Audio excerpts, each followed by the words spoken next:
A police officer was beaten, handcuffed to her truck, and pushed into a frozen valley to die. But she wasn't alone in the back. 3 newborn puppies were freezing to death beside her. The man who did this thought the storm would hide his crime. Then a Navy SEAL and his dog heard a sound in the blizzard that changed everything. Before we begin, tell us where you are watching from. And if this story touches your heart, please subscribe for more. Anchorage, Alaska, a city on the edge of civilization. Downtown steel and glass buildings quickly give way to the unforgiving wilderness of the north. Beyond the city limits, beyond reliable cell service and plowed roads, the real Alaska begins. It was here, in a remote valley shadowed by the Chugach Mountains, that Jasper Smith wanted to be alone. The building he lived in was less a cabin and more a fortress.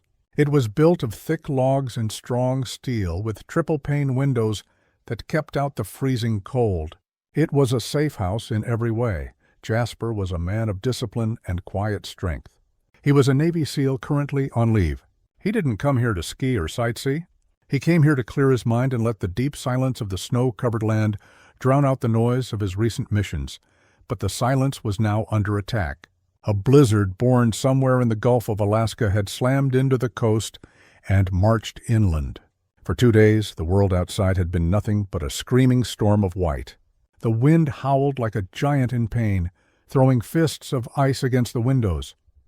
Inside, a high-efficiency wood stove gave off deep, warming heat. Jasper sat in a sturdy armchair, cleaning a rifle part with careful, practiced movements. At his feet lay Thor. Thor was a magnificent German shepherd with a dark brown coat. He was lean and powerful. He was not a pet, but a partner, a special canine who had served alongside Jasper in places far less forgiving than this one. Thor was off-duty, but his instincts never were. The dog's head, which had been resting peacefully on his paws, suddenly snapped up. A low growl rumbled deep in his chest, a sound Jasper had learned to trust more than most human information. "What is it, bud?" Jasper's voice was low and calm. His hand stopped moving. Thor moved to the heavy oak door. He didn't bark, not yet. He made a short, powerful sound of urgent alert. Then he pressed his nose to the crack of the door, breathing in deeply, and let out a full, commanding bark that cut straight through the noise of the storm. Jasper set the rifle part down.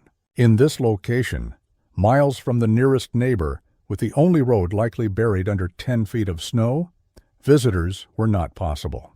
A bear should be sleeping. A moose might wander close, but rarely made Thor react like this. "Show me," Jasper said. Thor barked again, scratching lightly at the door.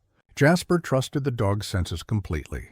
He moved to the entryway, skipping casual winter clothes for the gear stored in a heavy-duty footlocker. He pulled on thermal tactical pants, insulated boots, and a heavy waterproof shell. He attached a multi-tool, a small medical kit, and a high-power flashlight to his belt. He pulled a heavy beanie down over his ears and zipped the shell up to his chin. He grabbed a thermal imaging device from a charging port. "All right, let's see what has you so spooked." He opened the door, and the storm instantly tried to force its way inside. The wind ripped the air from his lungs. The snow wasn't falling. It was moving sideways, a blinding sheet of white that made it impossible to see more than a few feet ahead. Thor plunged into the snowdrift outside the door without hesitation. He was built for this. His thick undercoat protected him. Jasper followed, leaning into the wind. The cold was brutal, a physical weight pressing against his chest. "Lead," Jasper commanded. Thor bounded through the snow, stopping every few yards to look back, making sure Jasper was following. They moved away from the safety of the cabin, past the wood pile, and toward a steep hill that dropped off toward a frozen creek bed. The dog was clearly tracking a scent. His head was high, pulling the scent from the violent wind. Jasper raised the thermal device. The world turned into shades of gray and black. The snow was cold. The trees were cold. He scanned the area, seeing nothing but the outlines of the landscape. But Thor was determined, pushing forward toward the valley. It took 10 minutes of hard progress before Thor stopped dead at the edge of the drop. He barked downward, a frantic echoing sound. Jasper moved to his side, shining his flashlight beam into the swirling snow below.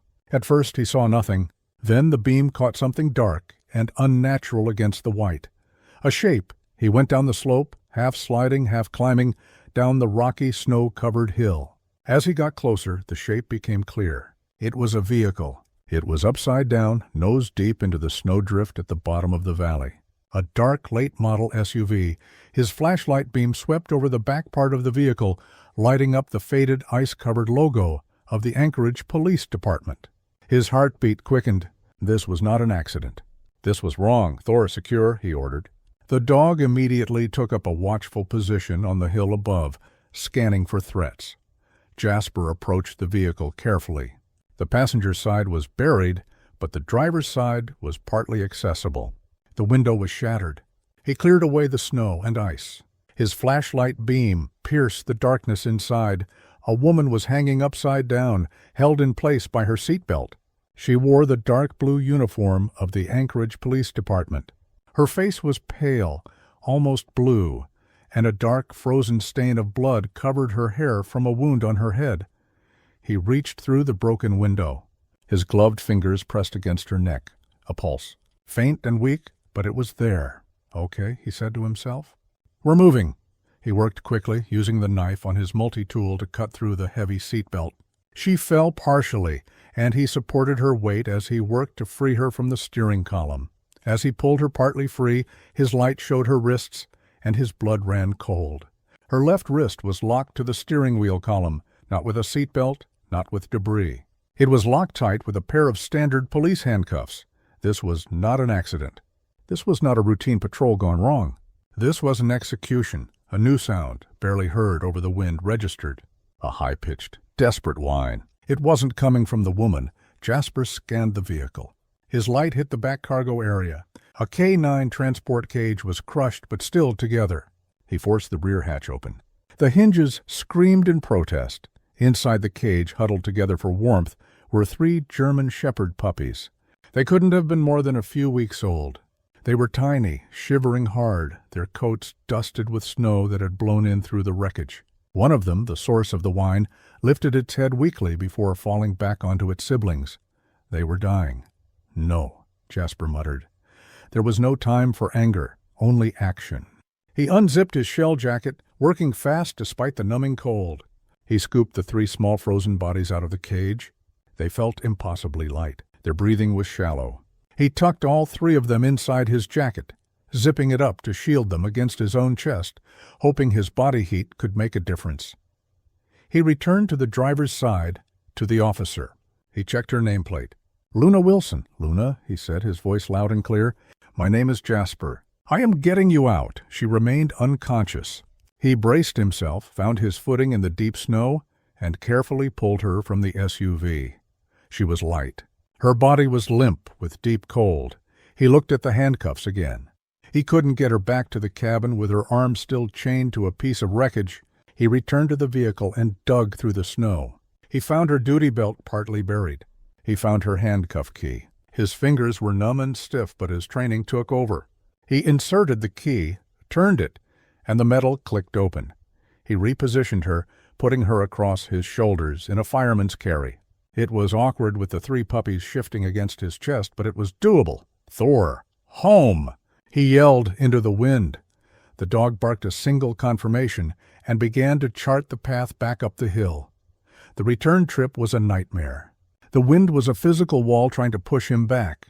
Every step was a battle. Luna was a dead weight, and the puppies inside his jacket were terrifyingly still.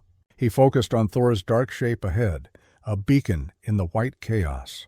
He put one foot in front of the other. His legs burned.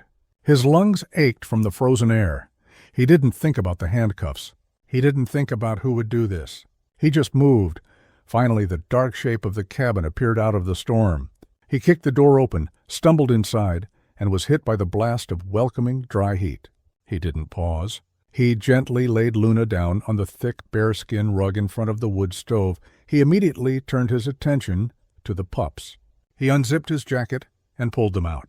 They were still breathing. Good, he breathed.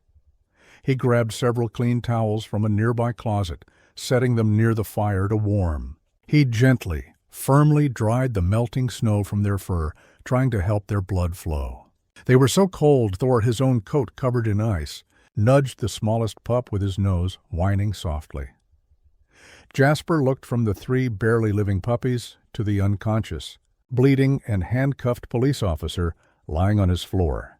The storm raged outside, but the real threat, he knew, was human, and whoever had left Luna Wilson to die in the ice, they were still out there. The heavy oak door slammed shut, cutting off the howl of the blizzard with a heavy final thud. The sudden silence of the cabin was huge, broken only by the crackle of the wood stove and Jasper's own strained breathing. The air was thick with the smell of burning birch and dry pine. He didn't spare a moment. The mission was saving lives. His priorities were clear: pups first, then the woman. The puppies were smaller, more fragile. Their window for survival was measured in minutes. He moved past the unconscious Officer Luna for a moment, keeping the 3 small bodies tucked against his chest. He grabbed a sturdy wooden crate that he used for firewood, emptied it, and lined it with the thick towels he had already laid by the fireplace. He created a deep, soft nest. He placed the box a safe distance from the stove, close enough for its heat, but far enough to prevent overheating. Gently, one by one, he placed the puppies inside. They were so still. He checked each one. Their gums were pale. Their bodies were freezing cold. He began to rub them firmly, one at a time, with a new dry towel. It was a rough, fast motion designed to help blood flow and create heat. "Come on," he muttered, his voice a low rumble. "Stay with me." Thor, his own fur dripping with melted snow, came to the box. He pushed his great head in. His black nose nudged the smallest, stillest pup. He let out a soft, high-pitched whine, a sound of deep concern. "Watch them," Jasper ordered. Thor immediately lay down beside the crate, creating a living wall of fur and warmth. His body was positioned between the pups and the rest of the room. He panted softly. His warm breath covered the nesting box. With the pups in Thor's care, Jasper turned his full attention to the woman, Luna Wilson. She lay on the bearskin rug where he'd placed her. A small dark pool of melting snow was forming beneath her. She was soaked. Her uniform was a frozen shell. Hypothermia was his first enemy. Her injuries were the second. His actions were orderly and impersonal. He was no longer Jasper, the man on leave. He was the medic for his team. He got his primary medical kit, a complete bag that held far more than standard first aid. He grabbed several thick wool blankets from his bed. First, he had to get her out of the wet uniform. He used his trauma shears, the heavy-duty scissors, cutting through the frozen fabric of her pants and duty shirt with practiced speed. He cut away the layers, exposing the skin underneath. The cold had preserved her, but she was dangerously pale. Her skin was blotchy. He worked quickly, covering every part of her he exposed with the dry, warm wool blankets, tucking them in tightly. It was as he removed the last layer of her undershirt that he paused. His first observation in the storm was now confirmed in the bright, warm light of the cabin. This was no accident. The wound on her head was bad, a deep cut that had bled heavily, but it was consistent with hitting the steering wheel. The marks on her wrist from the handcuffs were raw and rubbed. But that wasn't all. A group of dark, ugly bruises shadowed the left side of her jaw and cheek. Another bloom of purple and black was forming on her throat, in a pattern that looked chillingly like finger marks. As he exposed her body to check for broken ribs, he saw more, round, fading yellow-green bruises on her ribs, evidence of older, repeated injuries, and one fresh, massive purple mark on her side that was definitely new. Someone had beaten her over and over. He pushed the thought aside and returned to medicine. He felt her ribs, her collarbone, her arms and legs, checking for breaks. Miraculously, nothing seemed broken, though she would be in terrible pain later. He cleaned the head wound with an antiseptic wipe. It was deep, but the cold had slowed the bleeding. "You're lucky the blizzard hit," he said quietly to the unconscious woman, "or you'd have bled out." He couldn't stitch it. But he used several butterfly closures, pulling the edges of the wound together tightly. Then he covered it with a clean pressure bandage. He checked her pupils with a small flashlight. They were even but slow. A concussion was almost certain. Maybe worse. He raised her feet slightly and wrapped her in another final layer, a heavy thermal foil space blanket wrapping her completely, leaving only her face exposed. With her stable, he stood and looked around. He looked at her torn, shredded uniform lying on the floor. He picked up the heavy duty belt. Her gun was gone. The holster was empty. Her radio was still attached, but the casing was cracked and the unit was dead, either from the crash or the ice. He found her badge and ID in a soaked wallet. Officer Luna Wilson, K-9 unit. He looked at the 3 puppies who were now moving. One of them made a weak squeaking cry. K-9 unit. These weren't just any pups. They were her partners, or meant to be. Jasper fed another log into the stove. The flames leapt up to eat it. The safe house was secure. The storm was an impenetrable wall keeping him in, but also keeping everyone else out. For now, they were safe. He moved to the small kitchen area and heated some water, mixing it with a packet of electrolytes from his kit. He found a clean oral syringe he kept for animal first aid. He went to the Pups box. Thor lifted his head but didn't move, accepting Jasper's presence. He sat on the floor and gently opened the mouth of the strongest pup, giving it a few drops of the warm fluid. The pup swallowed automatically. He did the same for the other 2. It was a slow, careful process. An hour passed, then 2. The cabin was a pocket of tense quiet. The only sounds were the fire, the wind, and the now regular weak cries from the crate. Luna hadn't moved. Jasper sat in his armchair, not cleaning his rifle, not reading, just watching. He watched the steady, shallow rise and fall of Luna's chest, under the mountain of blankets. He watched Thor, who had not left his post. His ears swiveled at every pop from the fire. His gaze was fixed on the door. He was a man trained for enemies he could see. He was trained to attack, to break in, to stop threats. This was different. This was a defensive operation.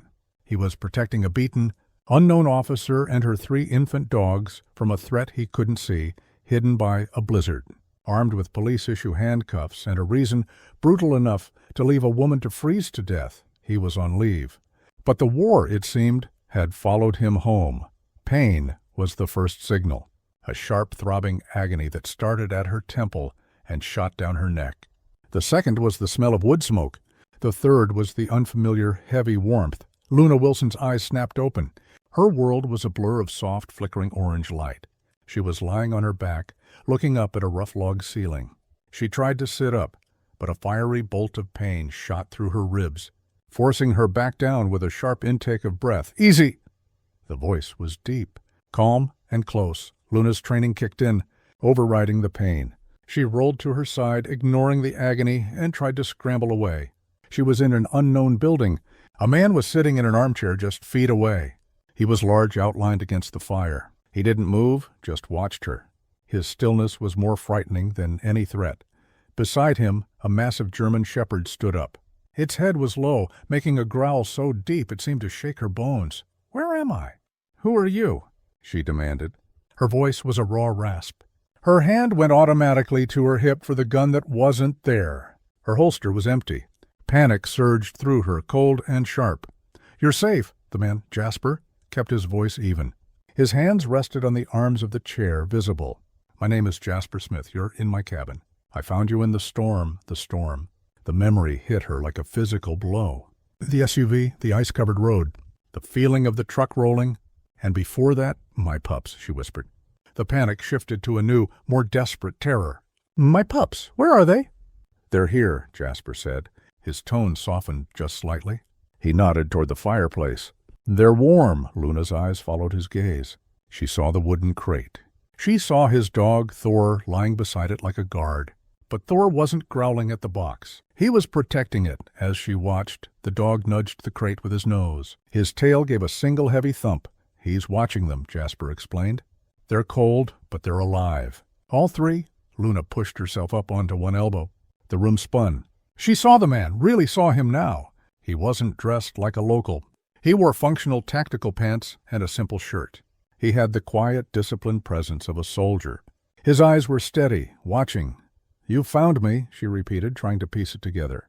"The snow, the cold, the crash. I found your vehicle in the valley," Jasper said. He stood slowly, as if not to startle her. He walked to the kitchen area, got a cup of water, and placed it on the floor near her, still keeping his distance. "You are unconscious, freezing. You have a head wound, and," he paused, "you have other injuries." She automatically touched her jaw, wincing at the deep, tender bruise. The memory she had been holding back flooded in. It wasn't the crash that hurt her. "It was before he left me," she whispered. The realization settled over her with terrible weight.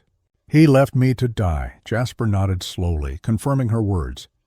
"You were handcuffed to the steering wheel. Your gun is gone." Luna stared at him. The last wall of her defense crumbled. This stranger knew. He had seen it. He wasn't part of it. He had saved her. She began to shake, not from the cold, but from the shock. "The pups, are they?" "They're weak," Jasper said honestly. He went to the box and used the syringe to give each one a few more drops of the electrolyte solution. "But they're fighters." Luna watched his large, rough hands handle the tiny puppies with surprising gentleness. She saw Thor watching, his expression one of canine concern. As a canine officer, she knew dogs.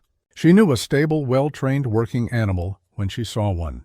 This dog was solid, and the man by extension was likely the same. She drank the water. The cool liquid soothed her raw throat. "He knew I was coming," she said, her voice hollow.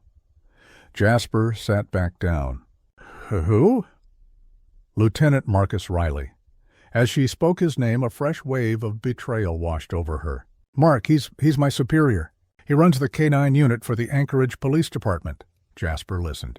His expression was unreadable. "He's a hero," Luna continued. The words tasted like ash. "Everyone loves him. He's charming, great with the press. He was my mentor." She closed her eyes, seeing his smiling face. Marcus Riley, a handsome man in his late 40s with a political smile and the kind of easy charm that made people trust and respect him. He was the golden boy of the department, and he was a monster. "He's running a smuggling ring," Luna said. The words tumbled out. "Using the K-9 transport routes, drugs, guns you can't trace. They move our vans across the state, and no one ever stops a K-9 unit for a full search." "It was brilliant. It was disgusting, you found out," Jasper stated. "It wasn't a question. I found it by accident. A problem in the transport logs. A GPS tracker that showed one of our vans going miles off route to a private airfield. I started digging quietly." She coughed, a dry, painful sound. "I got it all. Shipping records, bank transfers, an encrypted hard drive with everything. I was going to internal affairs today." "The pups?" Jasper asked, gesturing to the box. "They're from Nika, my retired K-9. They're my dogs, not the department's. I was transporting them to my sister's place. It was off the books." Riley knew that. "He called me this morning. Said he knew a shortcut that would avoid the storm front. He was helping me out," the scene replayed in her mind. The remote road, Riley's personal vehicle blocking the path. He'd gotten out smiling. "He said there was a change of plans. He asked her for the drive. I didn't know he knew. My face must have given it away." Her voice broke. "He wasn't alone. He signaled, and his partner. They dragged me out of the truck. He tore the SUV apart. He searched me. He kept screaming, 'Where is it?'" She touched the bruise on her throat. "He beat me. He kept hitting me." "He didn't find the drive," Jasper said. Luna shook her head. Tears welled in her eyes and froze on her cheeks. "No, he couldn't find it." He got frantic. I think he thought I'd hidden it somewhere on the road. But the storm was getting bad." She looked at Jasper, her eyes wide with the remembered horror. "He told me the storm would clean up the mess. He handcuffed me to the wheel. I remember him looking at the pups in the back. He just smiled. He said, 'Loose ends.' Then he shoved the truck. It went over the edge. I heard him driving away as we rolled." Jasper's face was grim. "He thinks the drive is in the truck with you, buried in the snow or destroyed in the crash. He'll come back," Luna whispered, her voice trembling. "When the storm breaks, he'll come back. He's a cop. He'll lead the search and rescue party himself. He has to. He has to make sure I'm dead. He has to find that drive." Jasper looked at the fire. The muscles in his jaw tightened.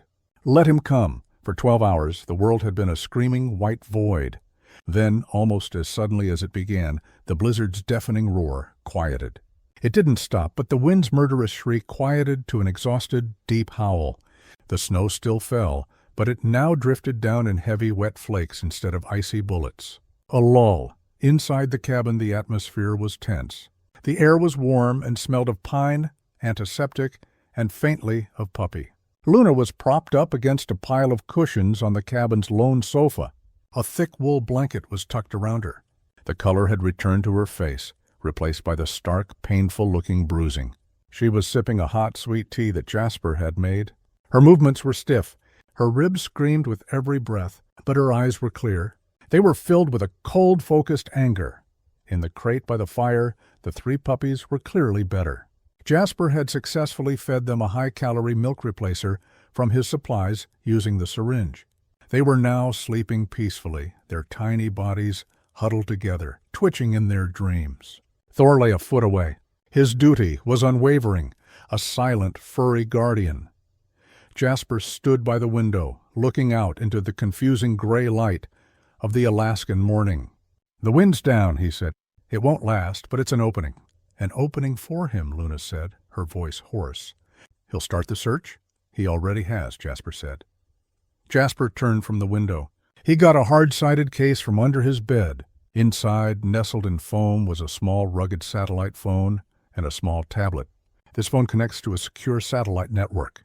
It's not on any commercial grid. "It'll give us a look at what he's telling the world." He powered on the tablet, connecting it to the phone's data. The connection was slow, but it was stable.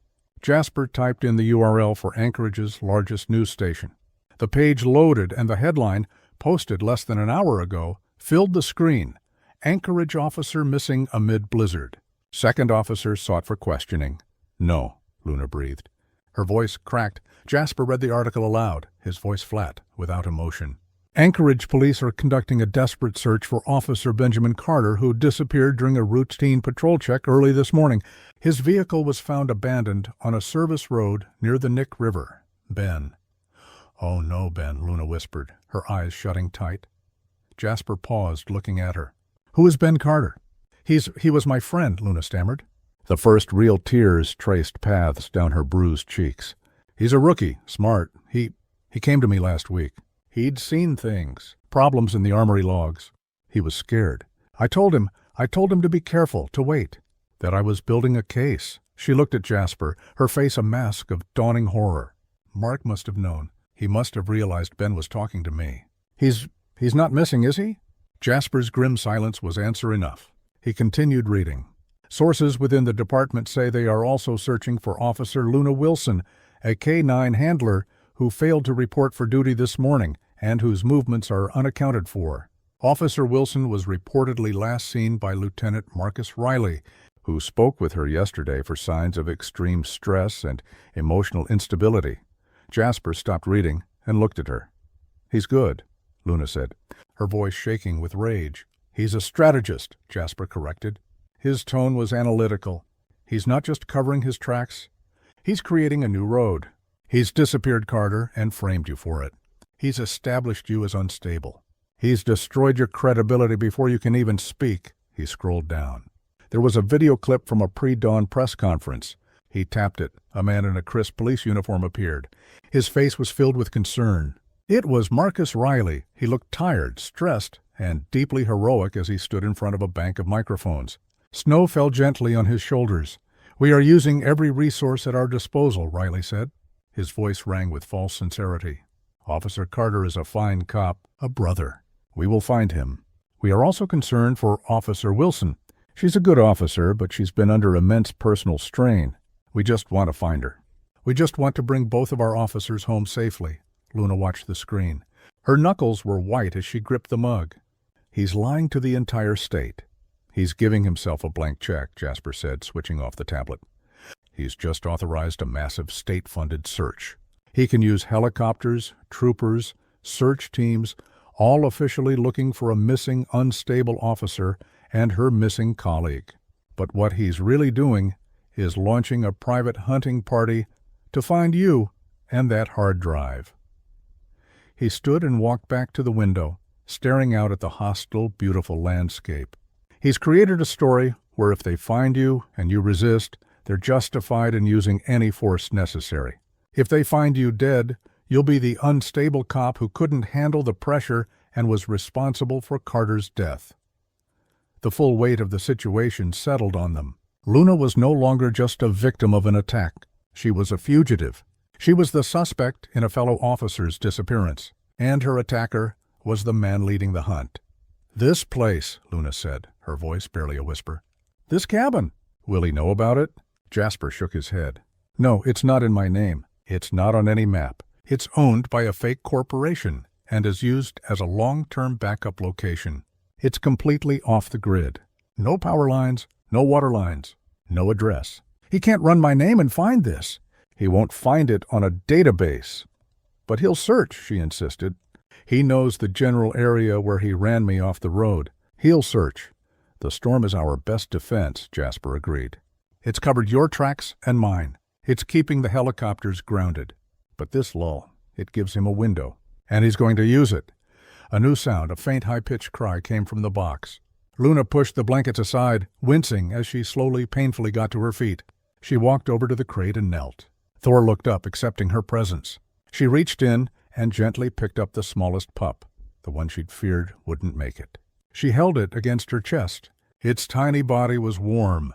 "His name is Kodiak," she whispered, stroking its soft fur. The other two were Tundra and Echo. She looked up at Jasper, her eyes hard.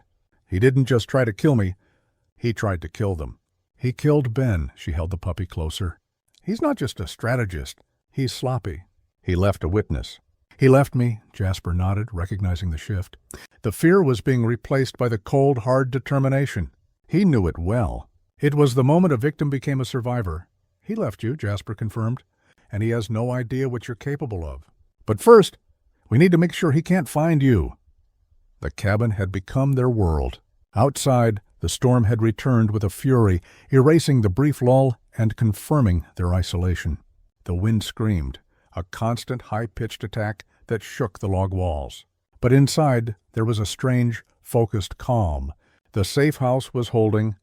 Jasper had given Luna a tour of the small, highly efficient space. It was stocked for a long-term siege, freeze-dried food, a sophisticated water filtration system, a supply of medical gear, and a small arsenal secured in a fingerprint-locked safe. They were trapped, but they were not helpless. "Riley's first move after the storm breaks will be to fly the area," Jasper said. His voice was a low counter to the wind. He was cleaning his rifle. The parts were laid out on the table with surgical precision. "He'll use a state helicopter. Official search and rescue. He'll be looking for the wreck. He needs to find that drive." Luna sat at the table, wincing as she moved. Her ribs were a galaxy of pain. Jasper had given her a compression bandage, which helped. "He'll find the truck, but he won't find the drive. He'll realize it's not there. Then he'll realize I wasn't dead when I crashed. And he'll realize you're alive." "Which means his search will become a hunt," Jasper concluded, snapping a piece back into place. "You're a cop. You're trained. But you're not trained for this." "Not for him," Luna bristled. "I can handle myself." Jasper looked up. His eyes were neutral, analytical. "Can you? You were trained to de-escalate, to detain, to arrest. Riley isn't coming to arrest you. He's coming to execute you. You can't fight him like a cop." He stood. "Show me." "Show you what?" "How you handle yourself." He moved to the center of the room. "You're injured, but the principles are the same." "Come at me." Luna hesitated. "This is ridiculous. He won't think so. Move." She stood.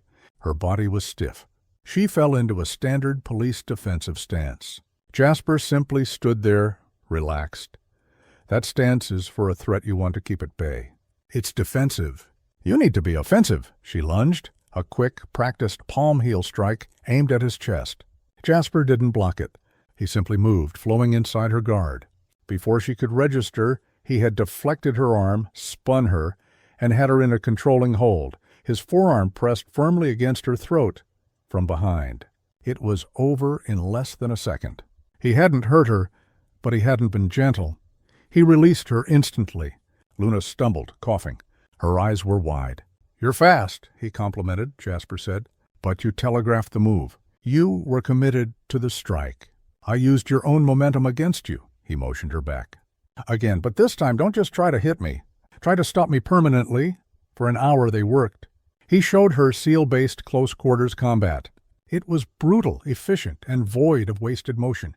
It was about leverage, not strength. It was about ending a fight, not winning it. He taught her how to use an attacker's grip to break their balance, how to strike at nerve clusters, how to turn any object into a weapon. "You're fighting for your life," he said. His voice was steady. "Not for a judge or a jury. Forget the rule book. The rule book is what got Ben Carter killed." The name hung in the air, cold and heavy. Luna's next move was different. It was fueled by a sudden sharp spike of grief and rage. She moved faster, harder. She still couldn't land a blow, but she was learning. She was adapting better, he said, stepping back. "We'll work on weapons transitioning later." He returned to the table, and she slumped back onto the sofa, breathing heavily. Her respect for him was growing. He wasn't just a soldier. He was a master of his craft. He was also right. She had been trained to uphold the law. He was trained to survive the absence of it. Later, the tension broke. It was time to feed the puppies. The small routine task felt sacred in the surrounded cabin. Jasper mixed the warm milk replacer, and Luna, insisting she do it, knelt by the crate. Kodiak, Tundra, and Echo were stronger now. Their eyes were open, unfocused blue slits, looking at the new world. They scrambled over each other. Their cries were becoming more demanding. Thor lay nearby, a kind giant.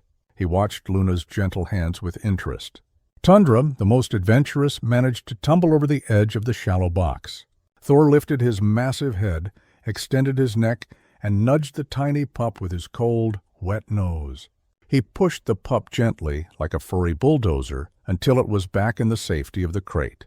Then he gave it a single, quick lick. Luna laughed, a raw, rusty sound she hadn't expected. "He's an uncle," Jasper said, watching the scene. "He's a guardian. He understands pack. He knows they're with us." He sat on the floor a few feet away and began taking apart his sidearm. The metallic click-clack of the parts was a comforting, domestic sound in the heavily armed cabin. A bond was forming, forged in the shared threat and the mutual care for the new life in the room. They were a strange, broken pack: the seal, the hunted cop, the veteran K9, and the 3 orphans. After the pups were fed and sleeping, Luna looked at Jasper. Her expression was serious. "You're right. We have to assume Riley will find this place. We can't stay, and we can't get caught with the evidence." "Where is it?" Jasper asked, his hand still moving over his weapon. "You said he tore the truck apart and searched you. You obviously didn't have it on you." "He tore my uniform apart," Luna confirmed. Her voice was low. "He checked my pockets, the lining of my vest, my boots. He's thorough, but he's also arrogant. He sees things in categories: cops, criminals, assets, and—" She paused, then walked back to the crate. "Trash," she finished. She gently lifted Kodiak. The pup was wearing a small, bright red nylon collar, the kind used to identify puppies in a litter. It looked flimsy, cheap. "When I knew I had the drive," Luna said, "I knew I couldn't keep it on me. I knew Riley was watching me. He was watching everyone." "But no one," she said, her voice hardening, "watches the dogs." She turned the pup, showing Jasper the collar. "He tore the truck apart looking for a hiding place. A false panel. A hidden compartment. He was looking for something a cop would do." With her fingernail, she found a tiny, almost invisible seam in the collar's fabric right next to the plastic buckle. She dug in and pulled. The stitching gave way, revealing a tiny reinforced pouch.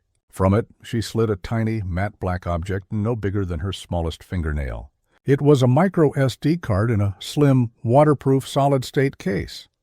"He was looking for a hard drive," she whispered, holding the tiny chip between her fingers. "He never even thought to check a puppy's collar." Jasper stared at the chip, then at Luna. A slow, genuine smile of approval touched the corners of his mouth. "He's not just sloppy," Jasper said. His voice was full of new respect. "He's an amateur, and you're a professional." The storm was a living thing. It had an appetite. After a day of relative quiet, it had returned, clawing at the cabin with renewed fury, as if it knew they were inside and wanted them. The wind shrieked, a high-pitched, maddening sound that never stopped. Inside, a new, tense routine had formed. Jasper had secured the tiny micro SD card in one of his own waterproof, shock-proof containers and placed it in the back of his fingerprint-locked safe. It was secure. They took turns sleeping, one always awake, watching not just the doors, but the puppies. Kodiak, Tundra, and Echo were thriving. Their eyes were fully open, and they were beginning to make clumsy, tumbling attempts to explore their box. Thor had fully adopted them, sleeping with his head resting on the edge of their crate. A silent 30-kilogram guardian. Luna was moving better. The enforced rest, combined with Jasper's medical care and a steady supply of food and water, was working. Her bruises were a tapestry of ugly color, but the swelling was down. The fire in her eyes, however, was brighter than ever. It was on the third day when the sound came. Luna heard it first. Her K9 handler ears were tuned to noises that didn't belong. "Wait," she whispered. Her head tilted. Jasper was already moving to the window. The wind was howling, but beneath it, a new rhythmic mechanical sound was beating its way through the air. Hush, swap, swap, swap, swap. It was the unmistakable, pulse-pounding sound of a helicopter. "He's flying in this?" Luna said. Her voice was tight with disbelief. Jasper didn't answer. He got his thermal imaging device. He wiped the frost from the windowpane and pressed the optic to the glass. The world turned black and white. The snow was a sea of cold gray. And there, against the dark outline of the ridge, was a bright white heat signature. It was a single-rotor helicopter, an AS-350, the kind the state troopers and Anchorage Police Department used for search and rescue. It was flying low and slow, battling the high winds, moving in a careful grid pattern. It was miles away, but it was coming closer. "He's found the truck," Jasper said. His voice was flat. He tracked the aircraft as it made a slow turn. He's not searching for the truck. He's searching from it. He's spiraling out, looking for any sign of life. They watched in silence as the helicopter fought the air currents. For nearly an hour it drew closer, close enough for them to see the blue and white paint scheme through the swirling snow. Before the weather finally became too much, the helicopter banked hard and retreated, a defeated bird disappearing back into the gray. "That's it?" Luna asked, letting out a breath she'd been holding. "That's phase 1, Jasper said. He found the wreck. He didn't find the drive. He didn't find your body. He knows you're alive. Now phase 2 begins. Phase 2 came 3 hours later. This time Thor gave the warning. The dog, who had been dozing, suddenly lifted his head.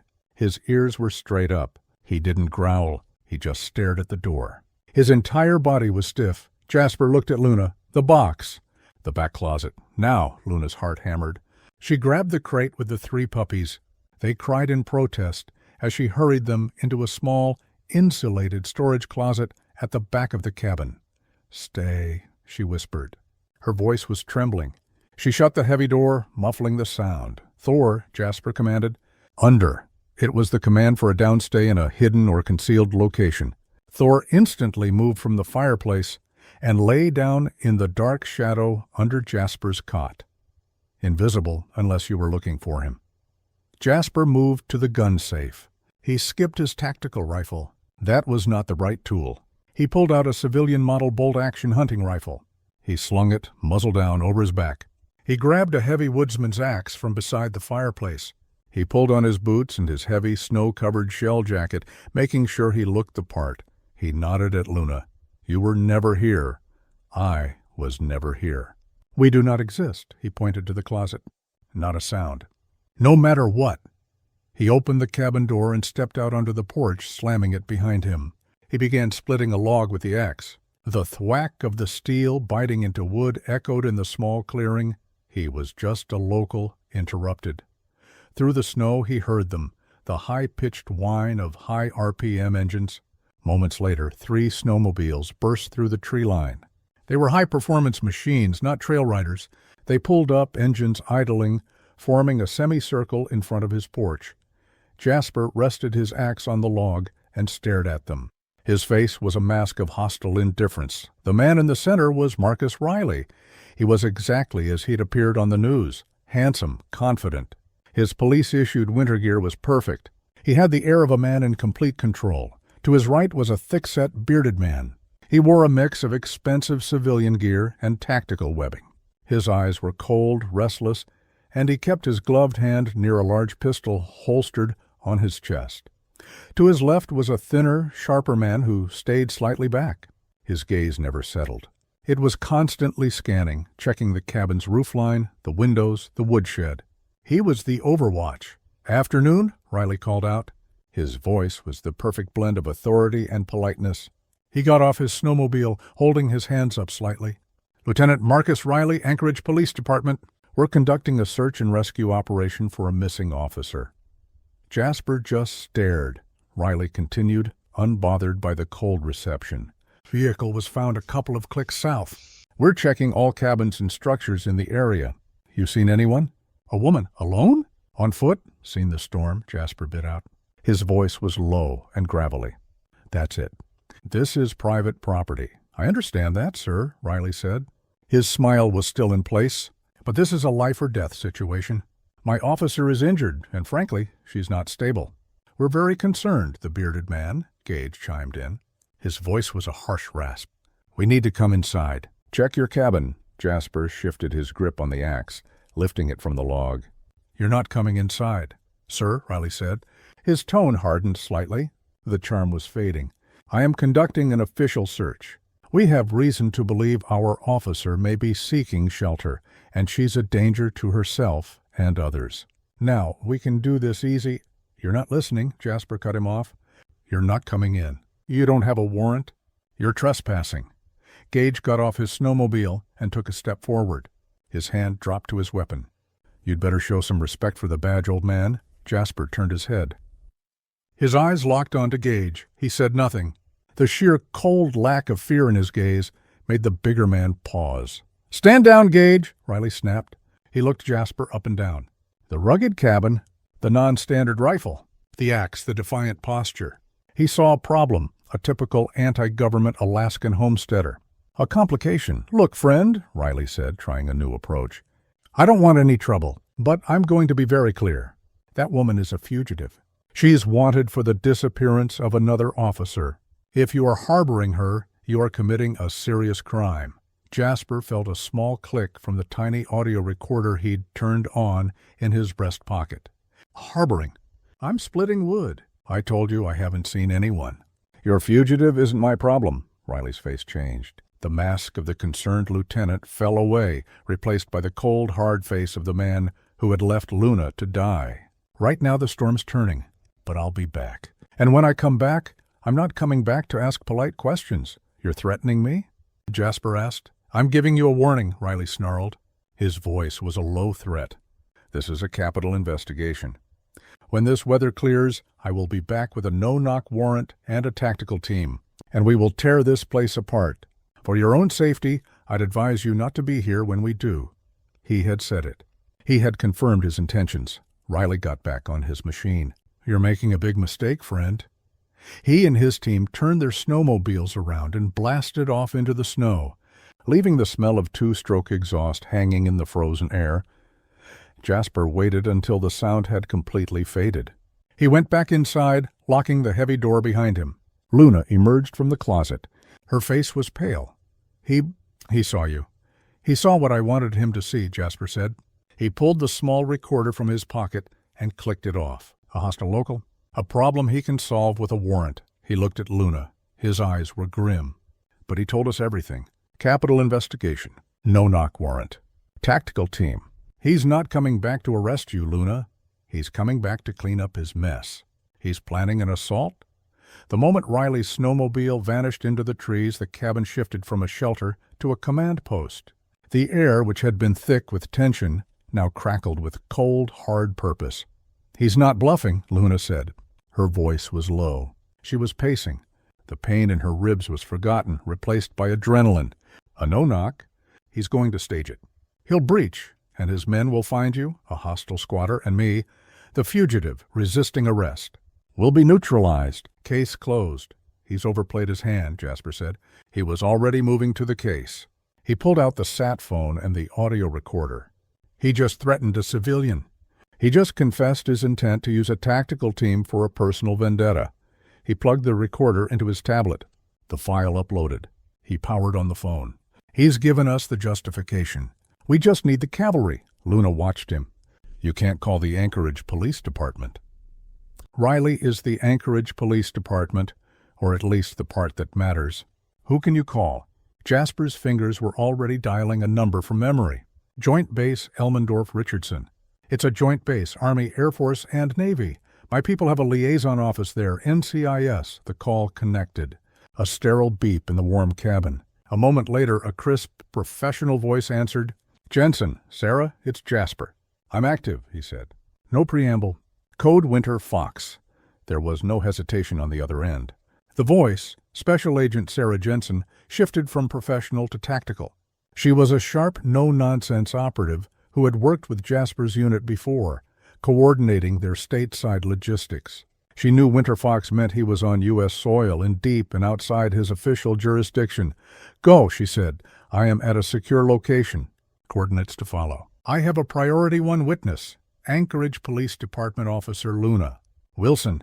He uploaded the audio file and a photo of Luna's battered ID. "She is a whistleblower in a massive Anchorage Police Department smuggling ring run by Lieutenant Marcus. Riley and his team attempted to execute her. She has the primary evidence. Riley has located this cabin. He has just confirmed on tape his intent to return with a tactical team under the false pretense of a no-knock warrant to execute us both." "Understood." Sarah's voice was ice. "The weather is still high risk. Air support is dicey. How much time do we have?" "He'll move at the next lull. The storm is our only shield. He's on snowmobiles, so he's ground-based. I need a QRF. I need them to be heavier than he is. Riley is Anchorage Police Department. This is a jurisdictional nightmare. He's a murderer, Sarah, and he's hunting a friendly." "Fix the jurisdiction," Jasper said. A pause. "Understood. We'll handle the politics. I'll get a team from Jabir. We'll be ready to roll when the weather gives us a window. Your job, Jasper, is to hold the line. Stay alive and protect that witness." "Copy," Jasper said, and ended the call. He turned to Luna. "They're coming. What do we do now?" "Now," Jasper said, opening his fingerprint-locked gun safe, "we prepare." He didn't plan to hold the cabin. He planned to use it. He pulled out his own primary weapon, a suppressed rifle, and several magazines.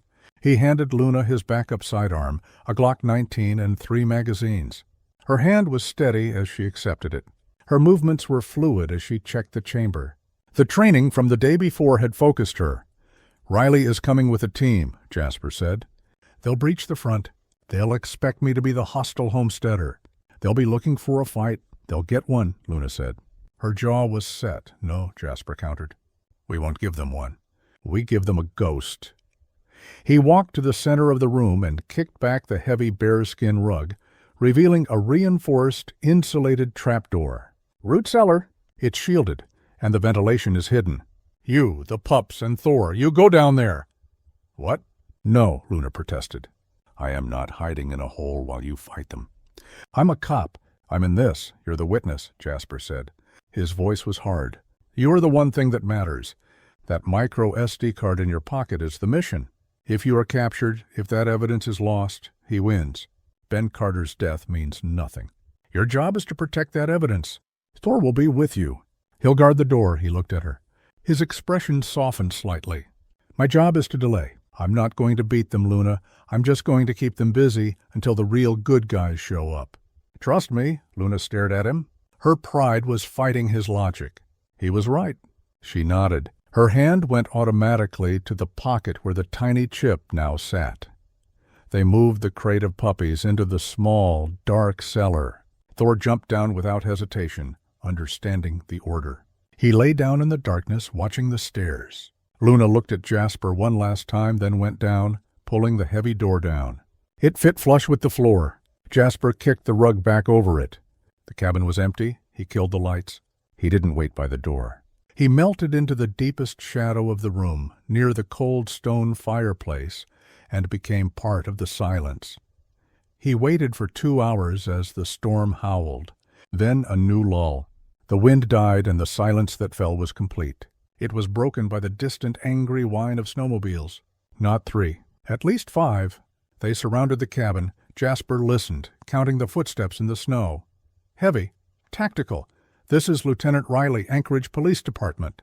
The voice boomed, amplified by a bullhorn. "We have a warrant for this structure. Occupant, come out with your hands raised." Silence, no response. "Tactical team, breach!" "Breach! Breach!"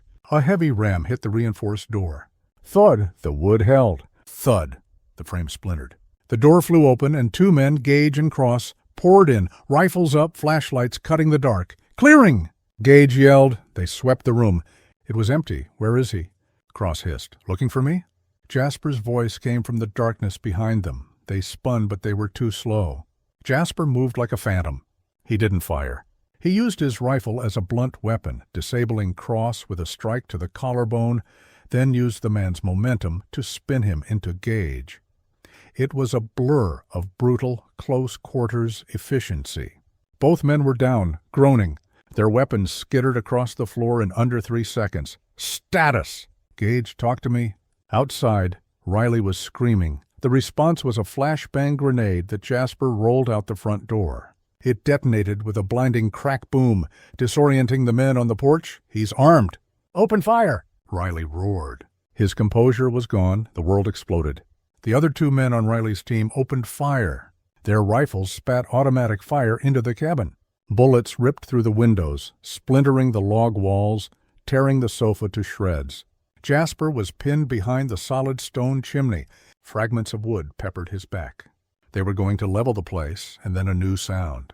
A sound that drowned out the gunfire. A deep, thunderous whump, whump, whump that shook the very foundation of the cabin. A blinding white searchlight hit the clearing, turning night into day. This is NCIS. All Anchorage Police Department personnel, cease fire. Drop your weapons. Hands in the air. You are surrounded. Riley and his men froze. A massive, dark shape, a Black Hawk helicopter from Jabber, hung in the air above them. Its side door was open. A sniper was sighting them. From the woods, 2 military SUV snow crawlers burst into the clearing. Their floodlights pinned Riley's team. A dozen soldiers in Arctic white tactical gear deployed, forming a perimeter. Their rifles were leveled. A figure in a dark blue NCIS jacket stepped from the lead vehicle.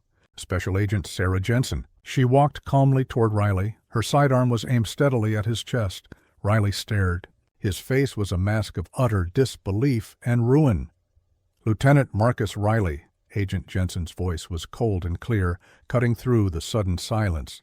You are under arrest for conspiracy, aggravated assault, and suspicion of murder. As her team handcuffed Riley and his stunned, corrupt officers, Jasper lowered his rifle. He kicked the rug aside and threw open the trapdoor. Luna emerged. Her Glock was still in her hand. Thor was right at her heel. His head was high. She looked at the scene. Riley in handcuffs. The Federal Tactical Team. The helicopter. And Jasper, standing in the ruined cabin, untouched. She walked past Jasper, past the splintered door, and stopped directly in front of Agent Jensen. Her hand was shaking, but not from fear. He killed my friend, Luna said. Her voice was raw. He tried to kill me, and he tried to kill them. She gestured to the puppy crate, which Jasper was now lifting out of the cellar. She reached into her pocket. She held up the tiny micro SD card. This is why, she said, holding it out to Jensen. This is everything. This is his entire operation. Agent Jensen looked at the tiny chip, then at Luna, then at Riley's enraged face. She took the evidence. Officer Wilson, welcome back to the force. The snow was a memory. The brutal, weeks-long winter had finally broken, surrendering to the relentless, unending light of the Alaskan spring. Anchorage was no longer a city buried in white. It was a city reborn, bursting with the impossible violent greens of fireweed and lupin.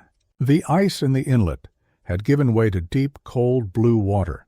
Inside a clean, modern conference room in the Anchorage Federal Building, Luna Wilson stood at the head of a table. Her dark blue uniform was crisp. The creases were sharp, but the patch on her shoulder was new.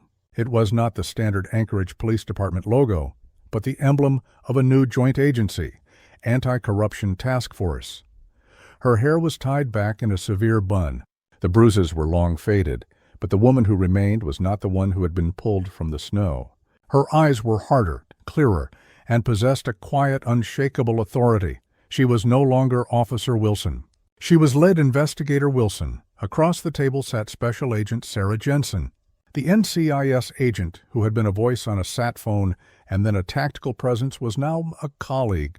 Her suit was civilian, but her gaze was just as sharp. The U.S. Attorney is pleased, Sarah said. Her voice was dry as she closed a file. Riley's conviction is solid. He, Gage, and Cross are facing a minimum of 30 years on federal charges. The micro SD card was a kill shot. It brought down his entire network, including 2 logistics managers at the port and a city councilman. "What about Carter?" Luna asked. Her voice was flat. Sarah's expression softened. Riley finally gave him up trying to bargain. "We recovered Officer Carter's remains. He'll get a hero's funeral," Luna nodded once, a sharp, painful gesture. "Riley doesn't get a bargain?" "Not for Ben. We proceed with the state murder charges." "Agreed," Sarah said. "Your task force is making waves, Luna. You've cleaned house?" "We're just getting started," Luna replied. Later that day, Luna left the steel and glass of downtown and drove to the K-9 training facility. The moment she stepped out of her car, she was greeted by a chorus of motivated barking. This was her true north. She walked past the main training field heading to a special development paddock. Sergeant Alistair Finn, the new head of the K-9 unit, met her at the gate. He was a rugged man in his 50s with a face like worn leather and kind eyes. He had replaced Riley and was rebuilding the unit's honor from the ground up. "Afternoon, Lou," he smiled. "They're waiting on you," he whistled. 3 juvenile German shepherds, all legs and ears and boundless energy, bounded across the field. They were no longer tiny, fragile pups. They were 6 months old, lean and muscular. Their coats shone in the sun. Kodiak, the largest, was broad-chested and serious, already showing the focus of a patrol dog. Tundra, the female, was lightning fast, tracking a ball with obsessive intensity. A future narcotics specialist. And then there was Echo. He was the smallest of the 3, but he was the sharpest. He ignored the toys and ran straight to Luna, sitting perfectly at her feet. His intelligent eyes looked up, waiting for a command. "They're naturals," Finn said, rubbing his chin.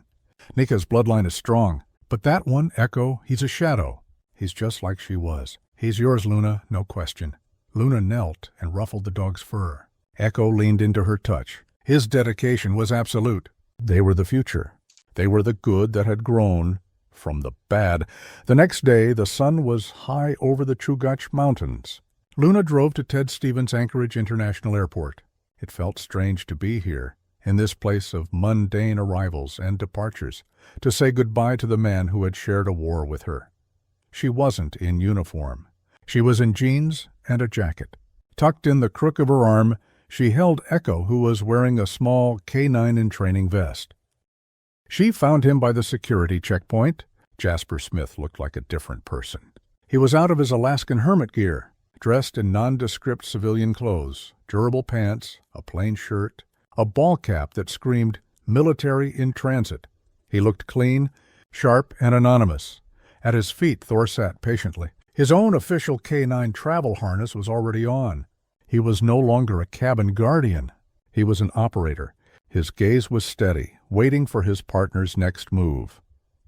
The 4 of them stood in a quiet pocket amidst the airport bustle, the SEAL, the cop, the operator K-9, and the trainee. "A strange temporary pack. Your flight's on time," Luna said. The words felt small.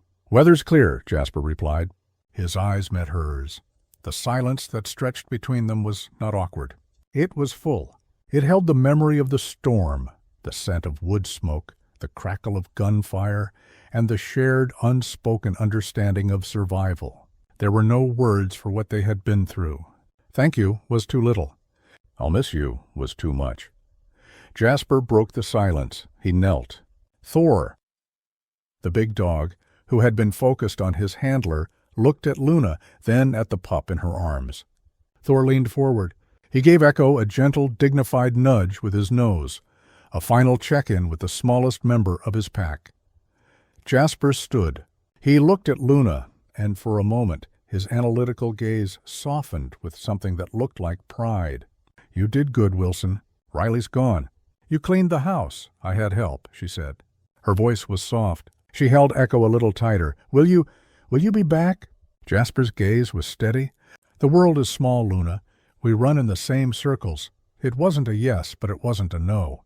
It was the truth. He reached out, not to her, but to the pup. He ran one large, rough hand over Echo's head, a final grounding touch. "Take care of her, little man." Echo, in a surprising show of confidence, pushed his head into Jasper's hand and licked his wrist. Jasper nodded once. He shouldered his bag. Thor Fuss, the big dog, snapped to his left heel, a perfect mirror of his handler. The man and his dog turned, walked through the security gate, and disappeared into the crowd, never looking back. Luna stood there until they were gone. The terminal was busy, but she felt deeply still. She looked down at Echo. The pup was watching the spot where Jasper and Thor had vanished. His ears were perked. She hugged the pup close, burying her face for a moment in his soft fur. She smelled the clean, vital scent of dog and new beginnings. Luna turned and walked out of the terminal, stepping into the bright, overwhelming sunlight of the Alaskan spring. The air was clean. The mountains were clear. The storm was over. The long night had finally broken, and a new dawn was rising over the city. If this story of survival and justice touched your heart, please help our community grow. Share this video with someone who might need to hear a message of hope today. Subscribe and click the bell so you never miss a story of courage and resilience. And please leave a comment. Your words of encouragement mean the world to us and to everyone who reads them. We pray that God blesses and watches over every single person listening to this. May He be your safe house in the storm. May He be your shield when you feel hunted, and your guide when you are lost in the wilderness. May He place a Jasper on your path when you are in need and give you the strength of Luna to fight your battles until the dawn breaks. If you believe that divine protection is real, and that even in the coldest night a light is waiting, please write Amen in the comments below so we know our prayer has reached you. Thank you for listening.